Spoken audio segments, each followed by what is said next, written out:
Hi, everybody. I wanted to give an update on what's going on in the world financially right now. I think I would call today the Federal Reserve, Bank of Canada, and Purple Unicorns Day. And the reason I call that is I don't want to hold back my words, especially when it's important to be honest. A few months ago, maybe half a year ago, I talked and listened in length to the CIO, that's the Chief Investment Officer, one of the 5 major Canadian banks, as well as members of the Bank of Canada during the Mark Carney administration. All of them were very nice, and I hope they invite me back.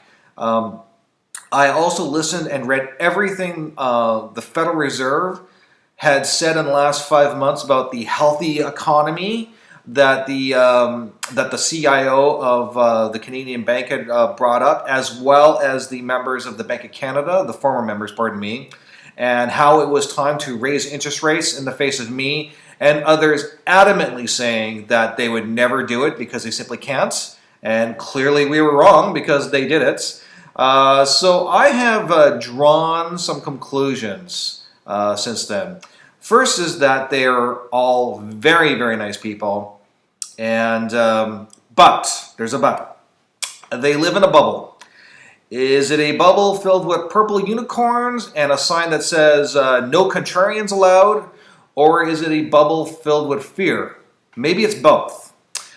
Either they are incapable of making forensic fundamental monetary decisions, since none of them factored in any debt issues when they painted their purple unicorn picture of the world economy months ago, and I called them out on it. What was interesting was the CIO, I don't want to mention who he is, because he's a super nice guy. When I brought up the debt issue, he just talked about the $20 trillion in debt that the United States has, not even bringing up the other $123 trillion, I believe that's the number it is right now, in unfunded U.S. liabilities.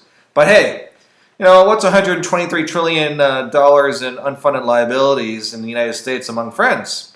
So either they can't make that type of decision. By the way, you know, that particular bank has a $250 million investment research budget per year. Between the years 2004 and 2008, they spent $1 billion on research. Meanwhile, I spent probably about $500 on research during that same time and figured out 4 years before they did that a financial crash was coming. So, what's $1 billion among some banking friends do? So, either that's what's going on, or they are deliberately trying to mislead people in order to not cause a panic, while they ran a test to see what would happen if they raise interest rates because they know they have no choice.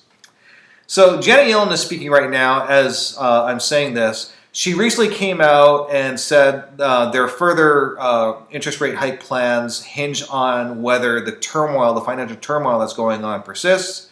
I'll do a follow-up commentary later because after listening to parts of it, boy, I have a lot to say about Janet Yellen testifying. So I'll come back to you. In the meantime, I invite you to subscribe to our YouTube channel and also our newsletter. You could find out all our articles at moneyuncensored.com.